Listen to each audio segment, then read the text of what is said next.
Hermanos, ya estamos en el mes de diciembre. La semana pasada tuvimos la visita de nuestro hermano Luis Rodríguez, su esposa. Pasamos un buen tiempo con ellos. Vamos a hablar durante este mes de diciembre, pues es el mes de la Navidad y es el mes en el que mucha gente está pensando en esto. Vamos a platicar acerca de este tema y esta miniserie de 3 mensajes es Camino o Jornada a Belén. Quiero que busquen en sus Biblias el libro de Miqueas, a ver si lo encuentran. Es de los profetas menores. Ahí después de Daniel empiezan los profetas menores: Abdías, Jonás, Miqueas, Nahum, Habacuc, Sofonías, Ageo, Zacarías y Malaquías. Si estás en Sofonías ya te pasaste. Si estás en Jonás te falta uno para llegar. Si estás en Apocalipsis ya estás en el otro mundo. Si estás en Génesis apenas estás empezando. Miqueas capítulo 5. En medio de una situación muy difícil de la nación de Israel, este profeta llamado Miqueas, en medio de una serie de juicios que Dios anuncia a la nación, que van a venir a causa de la rebelión, a causa de la desobediencia y a causa del pecado en el que ha estado viviendo la nación, se abre una luz de esperanza a través de este profeta. Y Miqueas capítulo 5 versículo 2 habla acerca de la ciudad donde iba a nacer el Salvador del mundo. Dice: pero tú, Belén Efrata, después de haber hablado en contra de todas las ciudades, todo lo que habían hecho, escoge a esta ciudad. Tú, Belén Efrata, pequeña para estar entre las familias de Judá, de ti me saldrá el que será Señor en Israel, y sus salidas son desde el principio, desde los días de la eternidad. Se nos fue el año muy rápido. Otra vez ya estamos en Navidad. Nos llegó demasiado rápido el frío otra vez. Estábamos bien calientitos apenas y otra vez ya estamos con el frío. Y ya estamos otra vez en esa época donde empezamos a ver en la televisión, en las redes sociales, en las tiendas, todo lo relacionado con la Navidad, como el mundo concibe la Navidad. La gente empieza a entrar ya en el estrés, ¿verdad? De qué cosa voy a regalar y qué me van a regalar. Los niños ya empiezan con la ansiedad de qué voy a pedir para Navidad, porque la Navidad la asociamos mucho con los regalos, ¿verdad? ¿Qué me van a dar? ¿Qué voy a pedir? No me va a alcanzar el dinero, tengo que gastar, me tocó el intercambio por acá, por allá, y ya nos empezamos a meter en todo ese rollo. Y como cada año va a haber gente que se va a gastar hasta lo que no tiene para tener un momento de alegría nada más rodeado de regalos. Y algunos van a entrar en este juego de ver quién recibe más cosas que los demás. En fin, esas son cosas que el mundo ha entendido acerca de la Navidad. Hay mucha gente también que en esta época particularmente se deprime. Hay gente que empieza a vivir en depresión. Hay gente que empieza a entrar en una época de tristeza, en una temporada de tristeza por todos sus recuerdos, y empiezan a meterse en esa tristeza, y al estar tan imbuidos en lo que ya perdieron, en lo que ya se quedó en el pasado, se olvidan de disfrutar el presente y se olvidan de su futuro glorioso. No es malo recordar y no es malo tener un sentimiento de recordar lo que pasó o seres amados que ya se nos fueron, los recuerdos bonitos que tuvimos. El problema es clavarnos en esos pensamientos. Y hay gente que se clava, y mucha gente odia la Navidad porque le trae recuerdos de acá, o sea, no es asunto de qué te recuerda la Navidad en tu vida, no es asunto de qué recibes, no es asunto de qué das, no es asunto de qué es lo que te dan o lo que vas a comer. La Navidad se trata de recordar a Jesucristo, se trata de recordar lo que el Señor ha hecho en la vida de cada uno de nosotros. ¿Qué es la Navidad? ¿Por qué se originó la Navidad? Esto es lo que debe de significar en la vida de cada cristiano. Todos sabemos la respuesta fácil. ¿Qué es la Navidad? Díganme ustedes. El nacimiento de Jesús. Navidad viene de natividad, que quiere decir nacimiento, ¿verdad? Celebramos el nacimiento de Jesús. Esa es la respuesta fácil y la más rápida, es verdad. Pero ¿cómo llegamos a través de la Biblia y de la historia a esa primera Navidad? Como cristianos debemos de conocer y enseñarle a nuestros hijos, hermanos, lo que costó nuestra salvación y por qué tenemos necesidad de que se cumpla esa promesa en nosotros. En estos 3 domingos quiero que veamos algunos pasajes bíblicos que nos van a ayudar a entender un poquito mejor el significado de la Navidad y el largo proceso que tuvo que pasar la humanidad para llegar a ese momento tan especial cuando esa estrella se detuvo sobre este pueblecito del que habló el profeta Miqueas, Belén, y los ángeles anunciaron el nacimiento del rey. Vamos a empezar estudiando cómo se creó la necesidad de que llegara el día de la Navidad. ¿Cómo se creó la necesidad de que se llegara la Navidad? ¿Y cuáles fueron algunas de esas promesas que se fueron hilando a lo largo de la historia bíblica para poder llegar a esa escena que culmina precisamente en Belén? Así es que en primer lugar vamos a ver la necesidad de la Navidad. ¿Por qué había necesidad de que hubiera una Navidad? En primer lugar, tenemos que recordar, hermanos, que originalmente en el plan perfecto de Dios para la humanidad no estaba contemplada la Navidad. Cuando Dios diseña su perfecto plan para la humanidad, no estaba contemplada la Navidad. ¿Por qué? Porque no había pecado, porque no había necesidad de que Jesucristo viniera a nacer, no había necesidad de que Jesucristo viniera a dar su vida por nosotros, porque no había pecado. Así es que en el perfecto plan de Dios no había Navidad. Todo era perfecto, la creación era perfecta, todo lo que Dios había hecho era perfecto, no había pecado. Al haber ausencia de pecado, no había necesidad de un Salvador para el mundo. Vamos al primer capítulo de la Biblia, Génesis capítulo 1.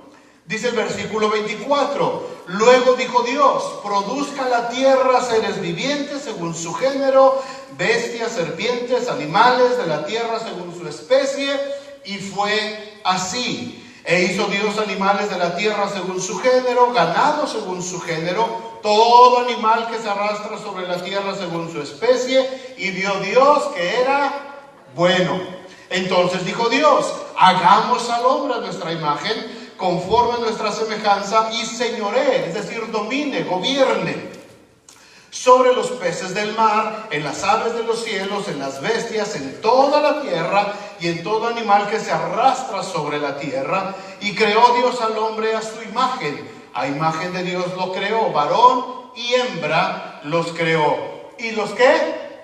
Bendijo Dios, los bendijo. Dios extendió una palabra de bendición sobre la humanidad y les dijo, fructificad y multiplicaos, llenen la tierra, gobiernenla, señoreen sobre los peces del mar, en las aves de los cielos y en todas las bestias que se mueven sobre la tierra.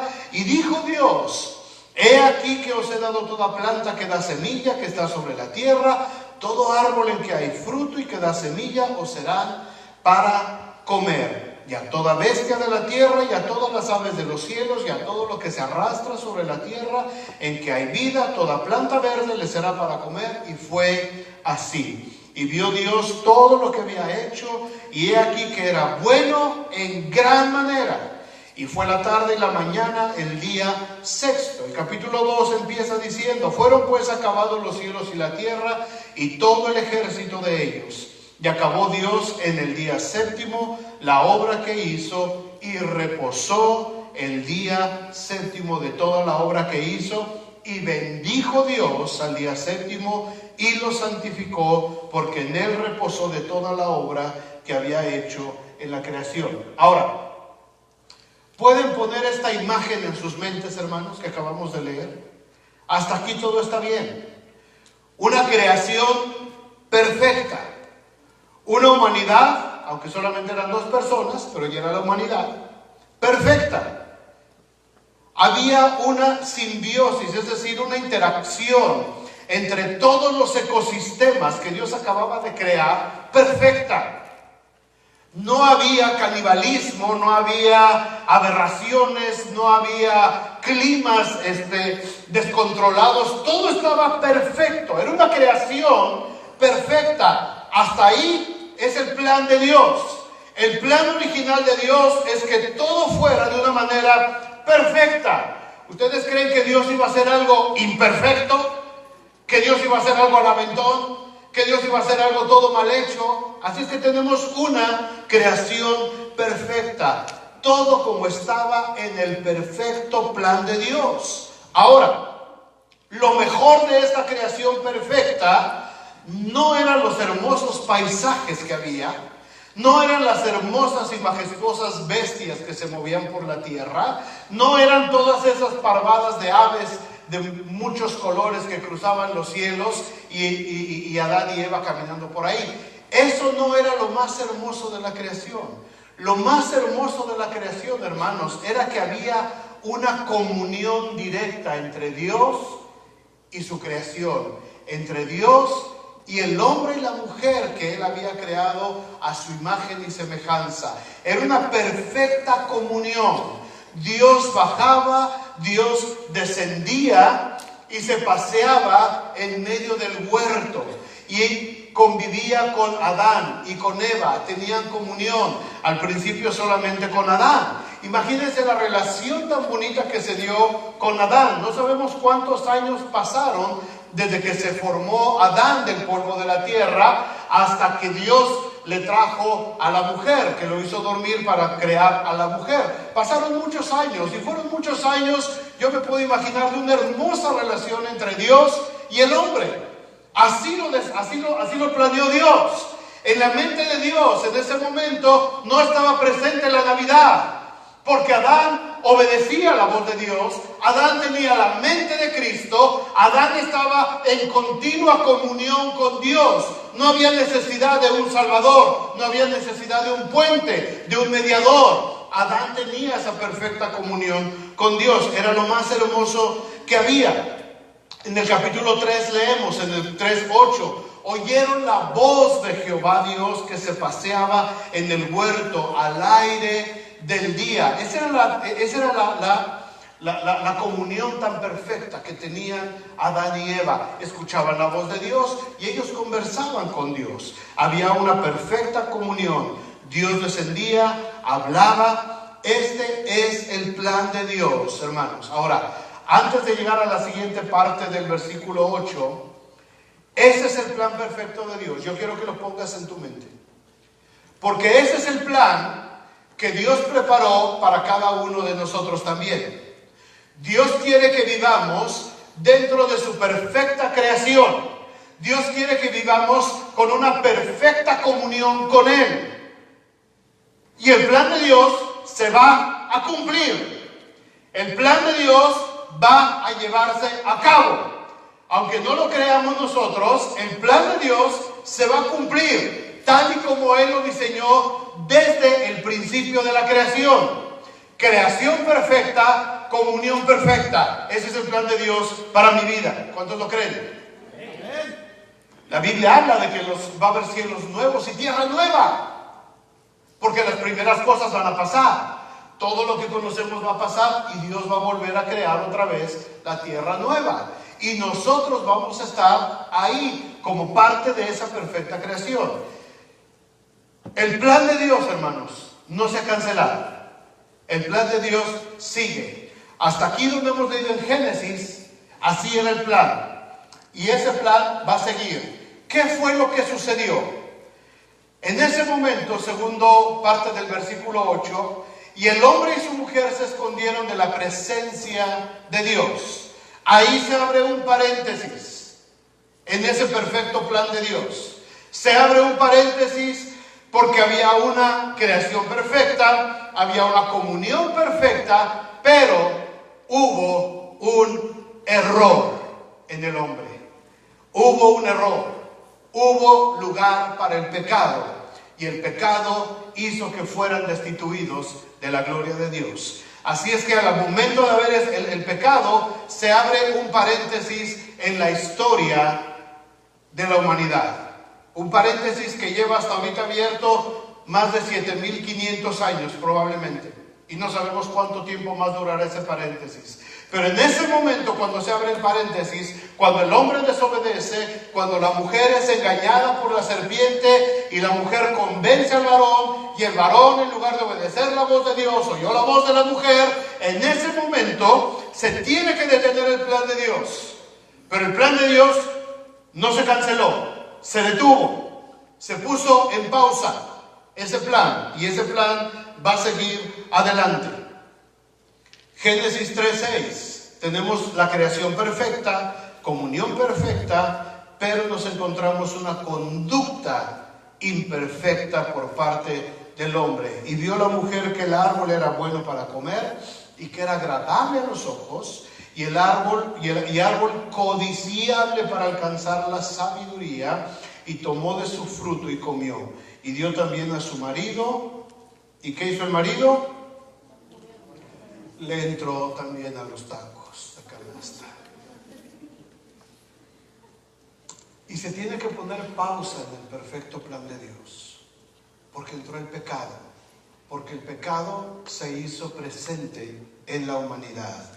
Entra la desobediencia, la mentira, la culpabilidad, lo santo se vuelve impuro, la inocencia se vuelve malicia, y para proteger la santidad de Dios y su plan perfecto, tiene que venir un juicio y una condena. El hombre es expulsado del paraíso perfecto de Dios. La perfecta creación tiene que ser maldita por causa del pecado. La perfecta comunión de Dios con el hombre se rompe y nace el imperio de la muerte sobre la creación.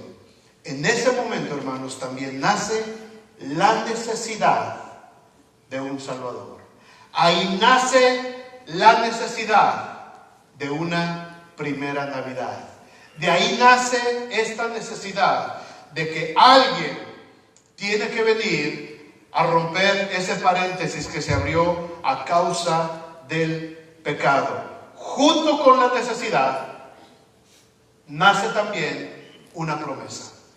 Nace también la promesa. Génesis 3:15, ahí mismo, inmediatamente, Dios da el juicio, Dios establece la condena para el hombre, para la mujer, y en Génesis 3:15 le habla al que los engañó, a Satanás, a la serpiente, al que les puso la trampa para que cayeran en el pecado.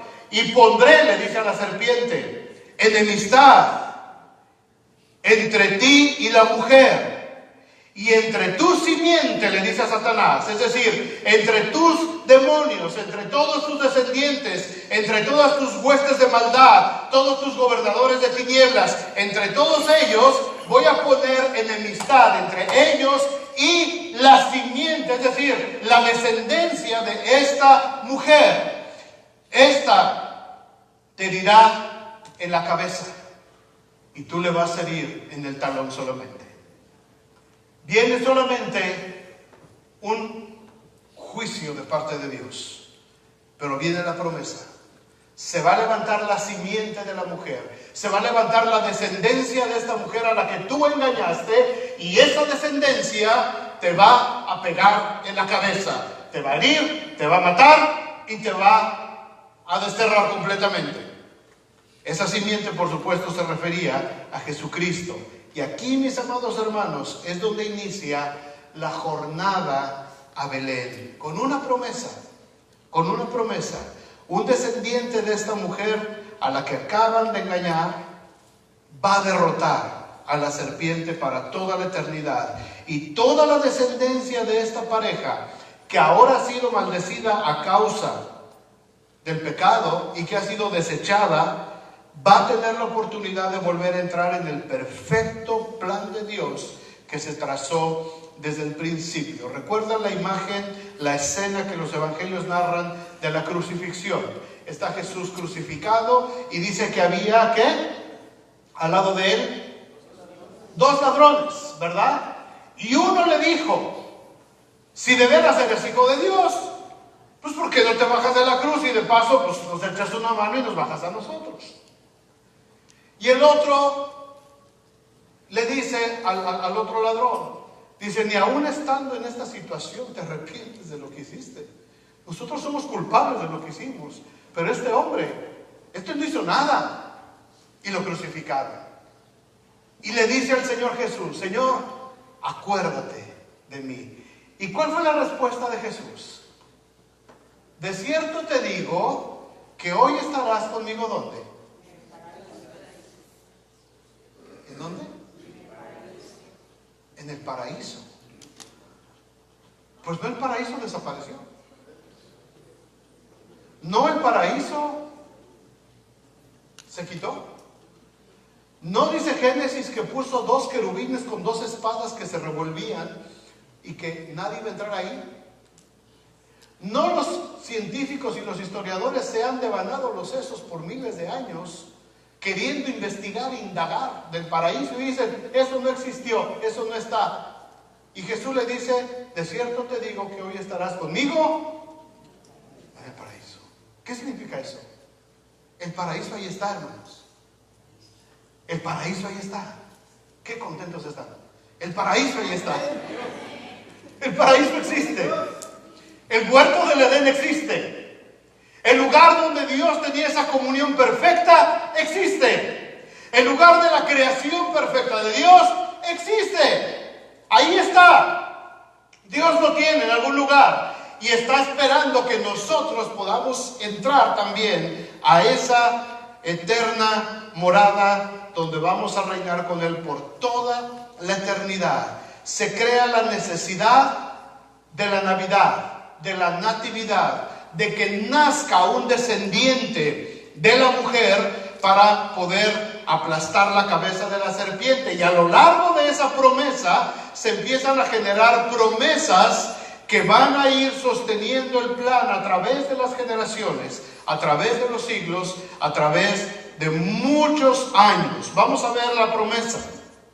Son muchas las escrituras que van describiendo la forma, las características de lo que sería la primera Navidad, que daría como resultado la llegada del descendiente de esa simiente de la mujer que tuvo que ser desechada a causa del pecado. Pero vamos a ver solamente algunas de esas promesas, porque son muchísimas, más de 300 en la Biblia.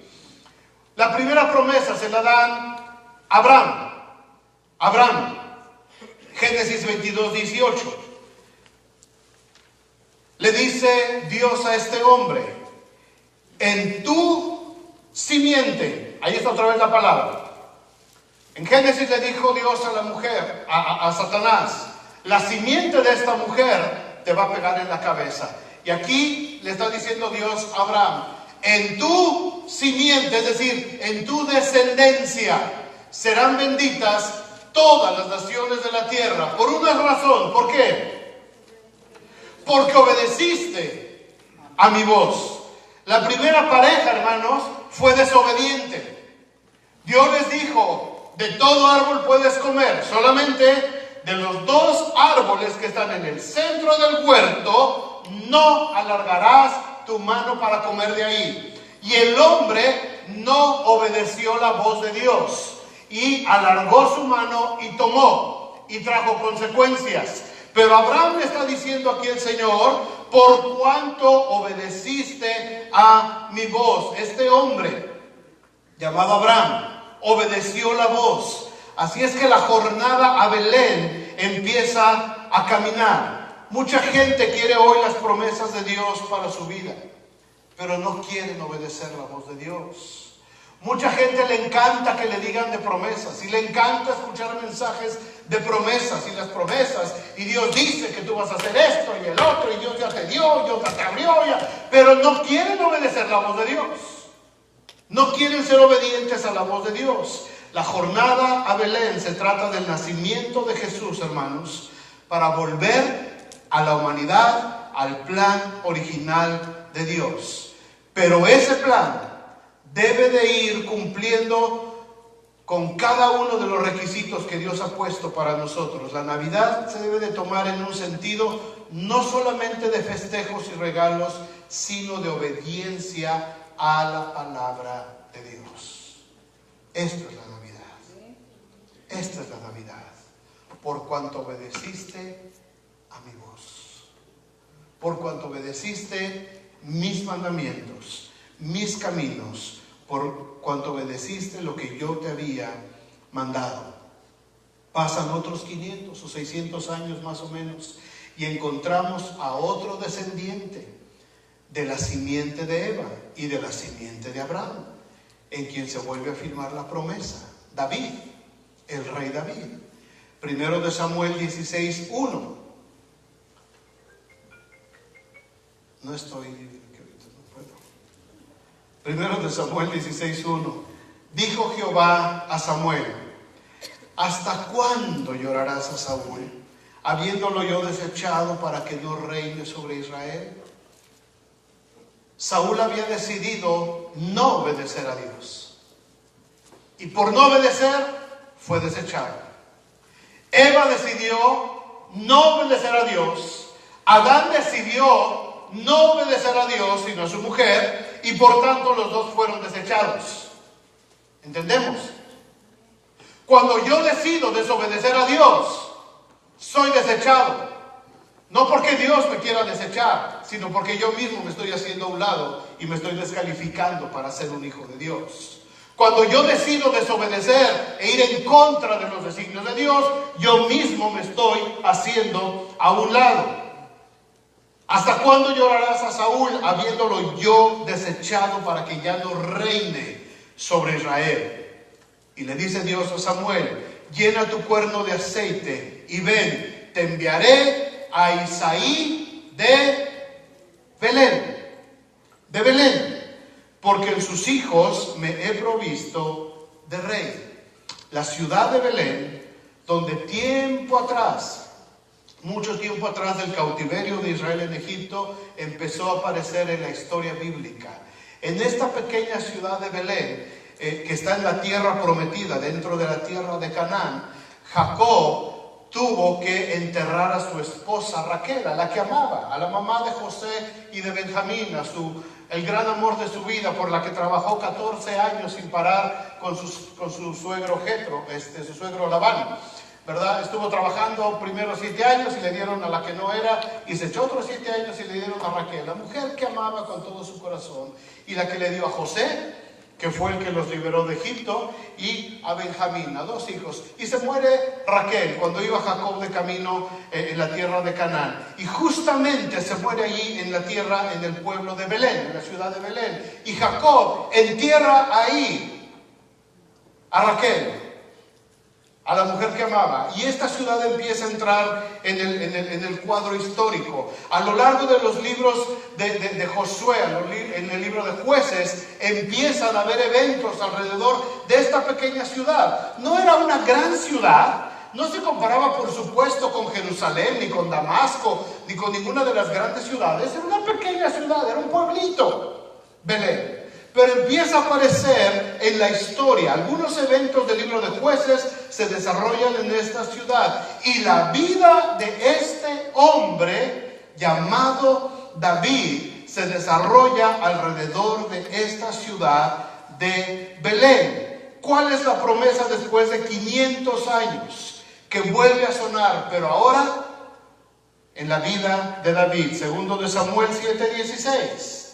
Le dice el profeta Natán a David, de parte de Dios: será afirmada tu casa y tu reino para siempre delante de tu rostro, y tu trono será estable. Importante palabra. ¿Cuándo? Tu reino será estable, y habla de eternidad. Habla de eternidad. Regrese tantito al versículo que teníamos en Miqueas 5, al principio, Miqueas 5:2.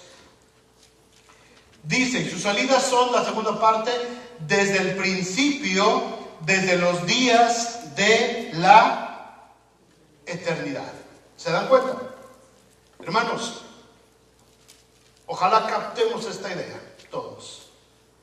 El plan de Dios el plan de Dios para nuestras vidas tiene que ver con la eternidad. Tiene que ver con la eternidad. Tiene que ver con mi eternidad. Tiene que ver con tu eternidad. ¿Por qué les insisto tanto en esto? Y he predicado esto muchísimas veces y lo voy a seguir repitiendo hasta que el Señor me llame.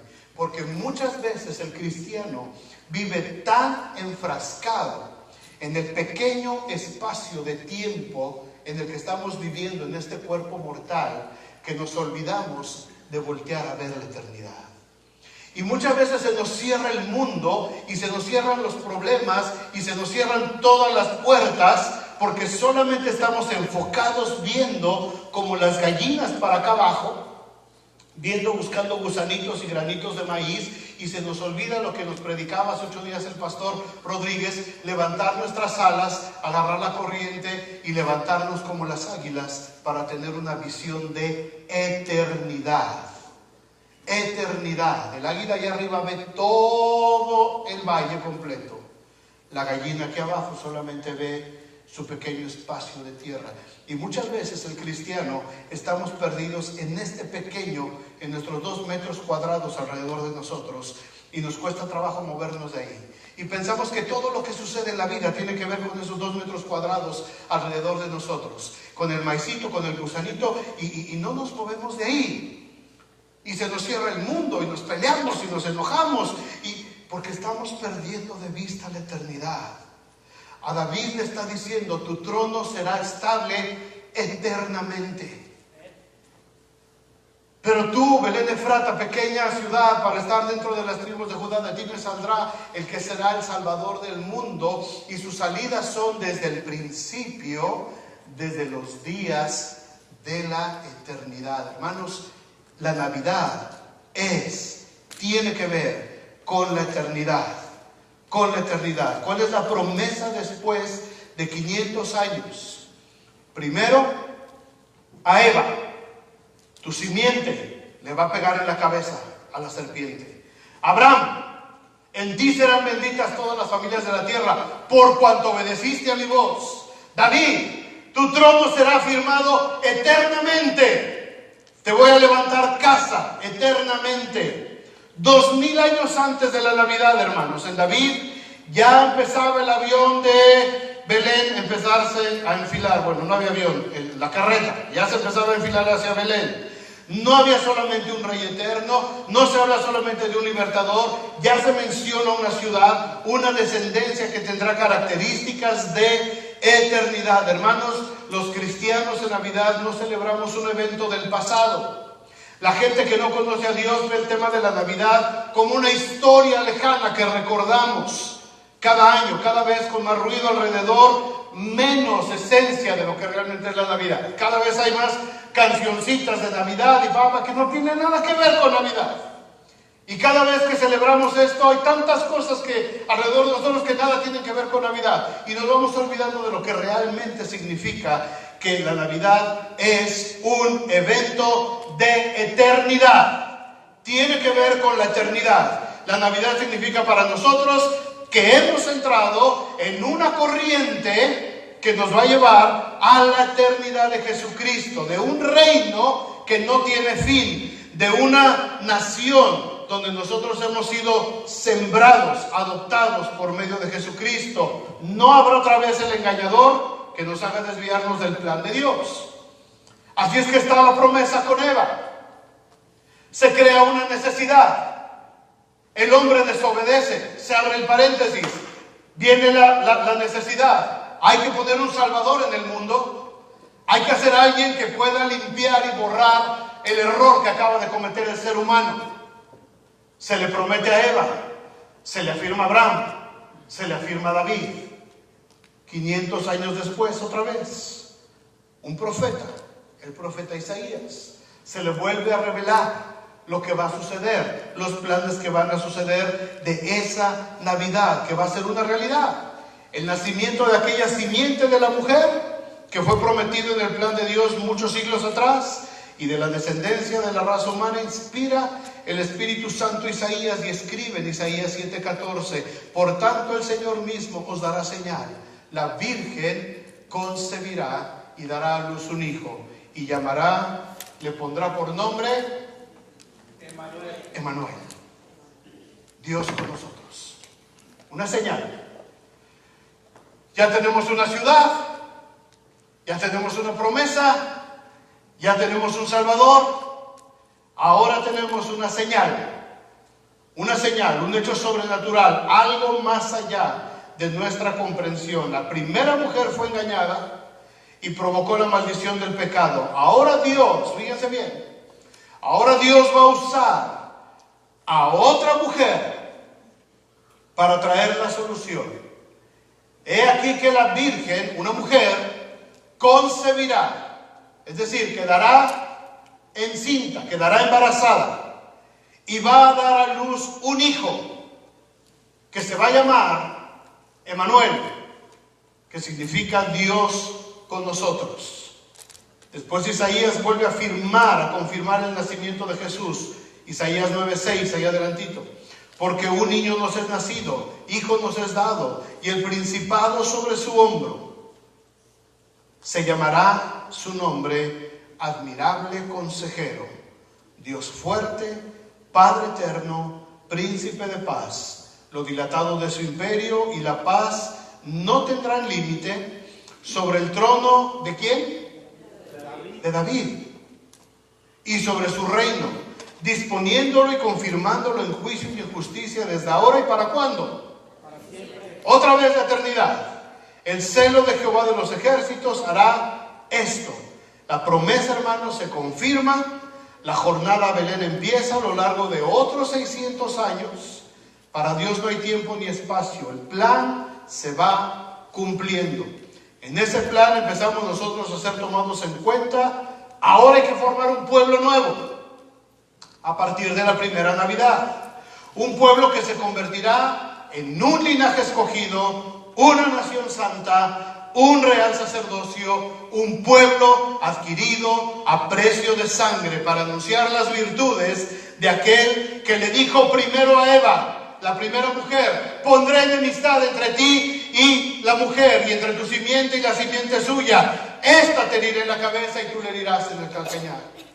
Tenemos que anunciar las virtudes de aquel que le dijo después a Abraham: en tu simiente serán benditas todas las familias de la tierra por cuanto obedeciste a mi voz. Tenemos que anunciar las virtudes de aquel que le dijo a David: y será afirmada tu casa y tu reino para siempre delante de tu rostro, y tu trono será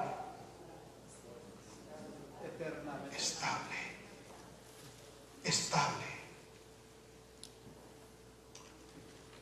¿Qué les suena cuando oyen esta palabra estable?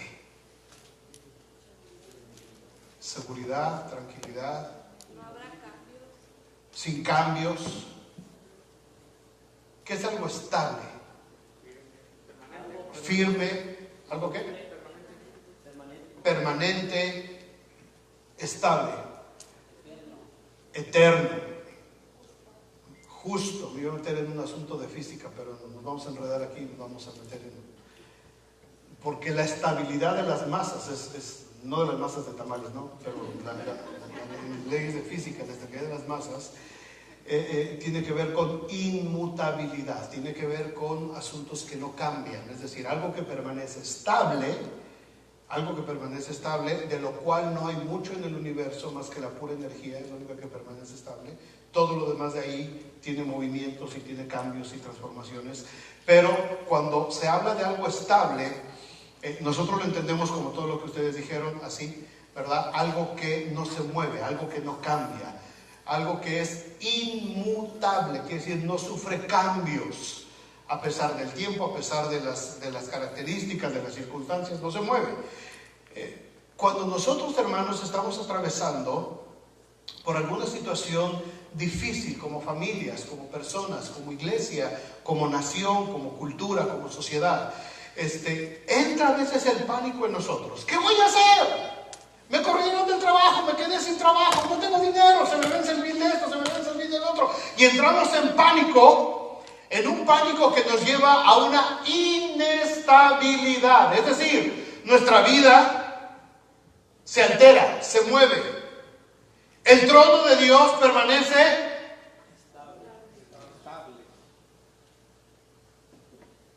Satanás anda muy loco en este tiempo. Vemos violencia, vemos esto, vemos secuestros, vemos robos, vemos gente haciendo depravaciones, vemos gente y pensamos que todo está fuera de control y nos angustiamos porque pensamos que el mundo está totalmente desestabilizado, y puede ser que sí, pero nuestra confianza no está puesta en el mundo. Mi confianza está puesta en el trono de Dios que permanece. ¿En quién está puesta nuestra confianza, hermanos? ¿En nuestras emociones, en nuestras circunstancias o en el trono de Dios que permanece estable? Y permanece estable, dice, eternamente, no solamente a ratos.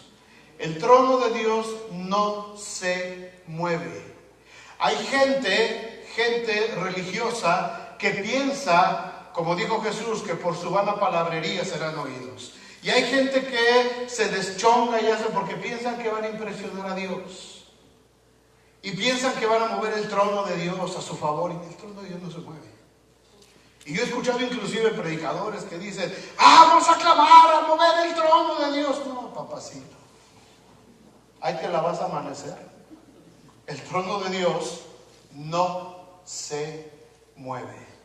Todo lo que Dios dijo, todo lo que Dios habló, todo lo que Dios determinó desde el principio de la creación y antes de la fundación del mundo, cada una de sus palabras permanecen estables, no se mueven. Él dijo que iba a tener comunión con nosotros, que nosotros íbamos a vivir en una perfecta creación, y lo va a cumplir. Amén. Lo va a cumplir. Lo que ven nuestros ojos físicos en este momento no lo pueden creer, porque sales y a lo mejor ya nos abrieron un carro y ya se volaron algo, ¿eh? Por cierto, si cierran sus carritos.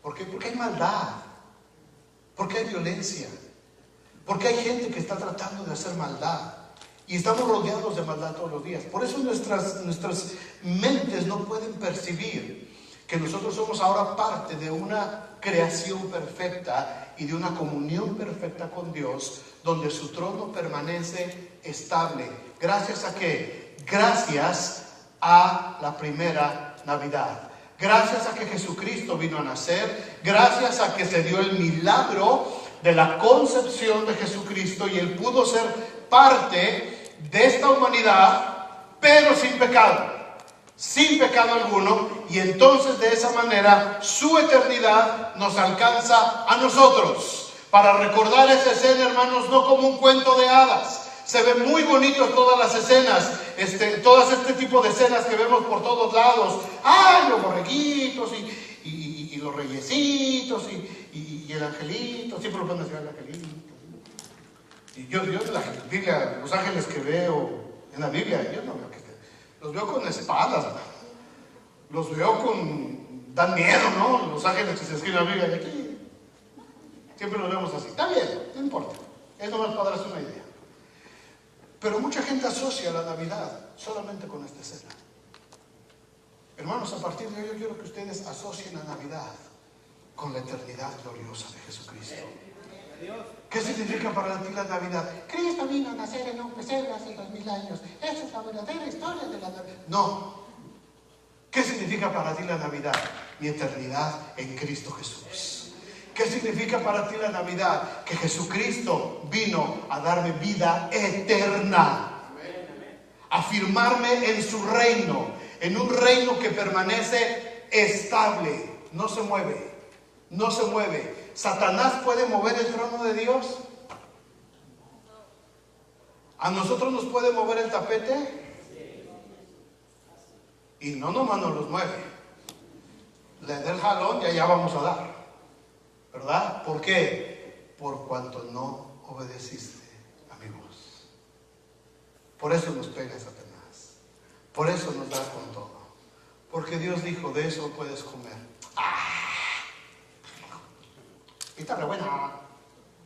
Por cuanto no obedeciste a mi voz. Cuando nosotros desobedecemos la voz de Dios, hermanos, quedamos vulnerables a que la simiente de Satanás, sus demonios, hagan de nosotros presa. Esta jornada Belén inició casi 7000 años atrás para nosotros. Pero 7,000 años delante de Dios no son nada, hermanos. Esta jornada va a durar miles y miles de años más. El poder de esa primera Navidad, la gloria que Dios depositó en esa pequeña ciudad a lo largo de la historia, hermanos, todavía nos alcanza a nosotros para ser hechos hijos de Dios a través de la simiente de la mujer que se convirtió, esa simiente, en Jesucristo, el Hijo de Dios. La jornada de tu vida, hermano, empieza también con una necesidad.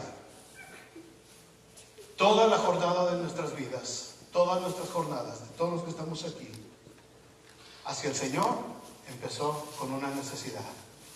Tenías necesidad de perdón, tenías necesidad de amor, tenías necesidad de salvación, tenías necesidad de sanidad, tenías necesidad de libertad, tenías necesidad de que se te rompieran adicciones, de que se te rompieran pensamientos negativos, que se te fuera la tristeza, la depresión.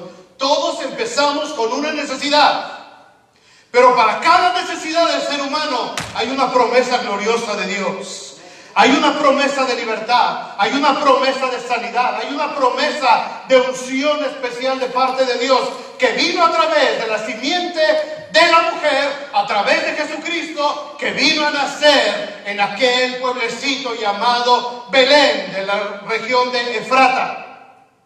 Ahí se desarrolló la primera Navidad y de ahí, hermanos, todos nosotros empezamos a tomar de su plenitud, dice el apóstol Juan. De su plenitud tomamos todos, y gracia sobre gracia empezamos nosotros a ser verdaderamente libres. Si el Hijo de Dios te hace libre, serás verdaderamente libre. Tenemos un hermoso tiempo de recordar lo que Dios ha hecho en nuestras vidas. Tenemos un hermoso tiempo de saber qué es lo que Dios está haciendo en la vida de nuestra familia.